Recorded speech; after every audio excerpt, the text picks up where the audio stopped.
नमस्कार दोस्तों, मैं अजय शर्मा आपका स्वागत करता हूं मेरे YouTube चैनल पर जिसका नाम है इन्वेस्टिंग सोच समझकर। तो दोस्तों, आज के समय में सभी लोग स्टॉक मार्केट में इन्वेस्ट करना चाहते हैं और वो ऐसी कंपनियों के स्टॉक में इन्वेस्ट करना चाहते हैं जो फंडामेंटली स्ट्रॉन्ग हो और जिनमें प्रोमोटर्स का होल्डिंग भी ज्यादा देखने को मिले और FIRs और DIS का होल्डिंग भी ज्यादा हो और साथ में वे ये भी चाहते हैं कि वो स्टॉक्स लेस प्राइस पे उपलब्ध हो। और ये सोचना भी सही है क्योंकि ऐसे जो स्टॉक होते हैं उनमें कम रिस्क होता है और हाई रिवॉर्ड होता है और ऐसे स्टॉक लॉन्ग टर्म में इन्वेस्टमेंट करने के लिए भी बेस्ट होते हैं। तो इस वीडियो में मैं ऐसे ही दो स्टॉक के बारे में बताने जा रहा हूँ और इन दोनों स्टॉक्स का फंडामेंट्स भी बहुत ही स्ट्रॉन्ग है। और दोस्तों, इन स्टॉक्स में प्रमोटर्स के साथ साथ FIRs और DIS का होल्डिंग भी ज्यादा देखने को मिल जाता है और ये दोनों स्टॉक्स भी अलग अलग सेक्टर के हैं क्योंकि दोस्तों स्टॉक मार्केट में इन्वेस्टमेंट हमेशा अलग अलग सेक्टर में ही होना चाहिए ताकि रिस्क कम से कम हो।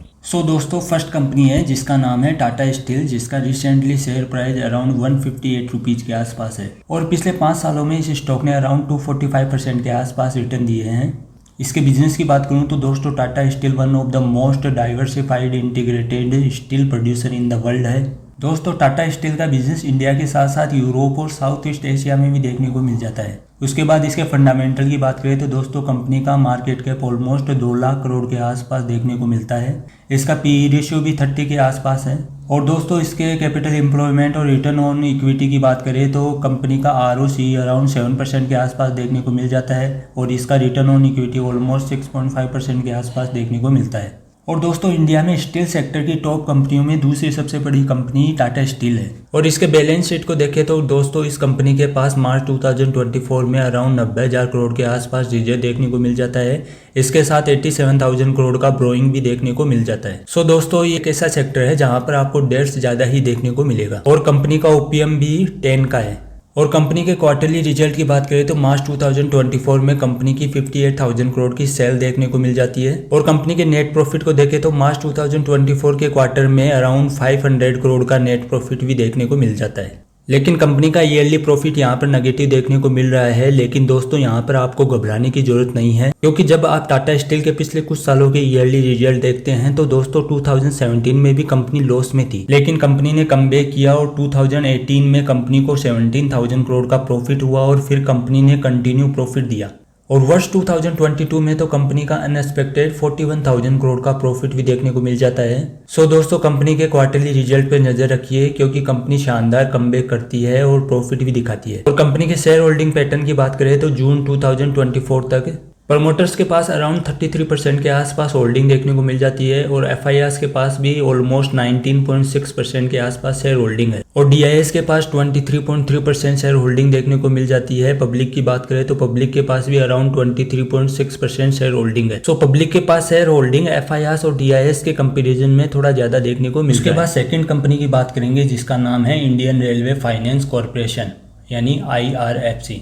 और सभी को पता है कि ये एक रेलवे सेक्टर का स्टॉक है और दोस्तों रिसेंट टाइम में रेलवे सेक्टर बुलेट ट्रेन की स्पीड से दौड़ रहा है और ये स्टॉक इन्वेस्टर्स के भी काफ़ी फेवरेट स्टॉक हो गए हैं और सभी इस सेक्टर में इन्वेस्ट करना चाहते हैं। दोस्तों ये स्टॉक इन्वेस्टमेंट करने के लिए एक अच्छा ऑप्शन हो सकता है क्योंकि दोस्तों ये स्टॉक अभी भी रीजनेबल प्राइस पर उपलब्ध है। दोस्तों रिसेंटली IRFC 203 रुपए के प्राइस पर ट्रेड कर रहा है। आप देखोगे तो ये स्टॉक 1 साल पहले तक 50 रुपए से भी कम प्राइस पर ट्रेड कर रहा था। दोस्तों इस स्टॉक ने पिछले 1 साल में इन्वेस्टर्स को 500% से भी ज्यादा के रिटर्न बना के दिए हैं। और इसके बिजनेस की बात करूं तो दोस्तों IRFC रेलवे से रिलेटेड प्रोजेक्ट्स को फाइनेंशियल फंड प्रोवाइड करता है। और दोस्तों इंडिया में रेलवे के ग्रोथ से रिलेटिव फ्यूचर प्रोस्पेक्ट को देखें तो IRFC के फ्यूचर में हाई ग्रोथ करने के हाई चांसेज हैं।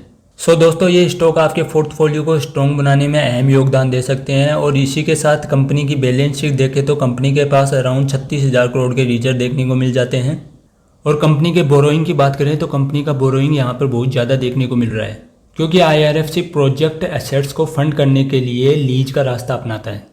इसका मतलब ये होता है कि सबसे पहले लेंडर IRFC को लोन देता है और IRFC उनके बॉन्ड को खरीद लेता है और फिर IRFC इंडियन रेलवे को लीज पर एसेट्स प्रोवाइड करती है और इस लीज का टाइम 30 साल का होता है। इसके लिए IRFC और रेलवे के बीच में लीज एग्रीमेंट होता है और जिसके तहत दोस्तों रेलवे समय समय पर IRFC को रेंट भी पे करता है जिससे IRFC लेंडर को इंटरेस्ट और प्रिंसिपल पे करती है। इसलिए कंपनी का डेट भी ज़्यादा देखने को मिलता है और इस कंपनी का क्रेडिट रेटिंग हाई होने के कारण इसे लो इंटरेस्ट रेट पे लोन भी मिल जाता है। और दोस्तों कंपनी के क्वार्टरली रिजल्ट की बात करें तो मार्च 2024 में कंपनी की सेल्स 6,400 करोड़ के आसपास देखने को मिल जाती है और कंपनी का नेट प्रॉफिट भी मार्च 2024 में इंक्रीज होकर 1700 करोड़ के आसपास देखने को मिल जाता है। कंपनी का ईपीएस भी 1.31 के आसपास है और लास्ट क्वार्टर में 99% कंपनी का ओपीएम भी देखने को मिलता है। और दोस्तों कंपनी के मार्केट कैप की बात करें तो ऑलमोस्ट 269,000 करोड़ के आसपास कंपनी का मार्केट कैप देखने को मिलता है और कंपनी का कैपिटल एम्प्लॉयमेंट और रिटर्न ऑन इक्विटी भी शानदार है। कंपनी का कैपिटल एम्प्लॉयमेंट 5.5% है और रिटर्न ऑन इक्विटी अराउंड 13.5% के आसपास देखने को मिल जाता है और कंपनी का डिविडेंड यील्ड भी 0.73 है, यानी दोस्तों कंपनी डिविडेंड भी प्रोवाइड करती है। और कंपनी का शेयर होल्डिंग पैटर्न देखें तो जून 2024 तक दोस्तों प्रोमोटर्स के पास ऑलमोस्ट 86% के आसपास शेयर होल्डिंग है और यहाँ पर मैं आपको बताना चाहूंगा कि प्रोमोटर्स और कोई नहीं बल्कि गवर्नमेंट ऑफ इंडिया है। एंड एफआईएस के पास 1.11% के आसपास होल्डिंग देखने को मिल जाती है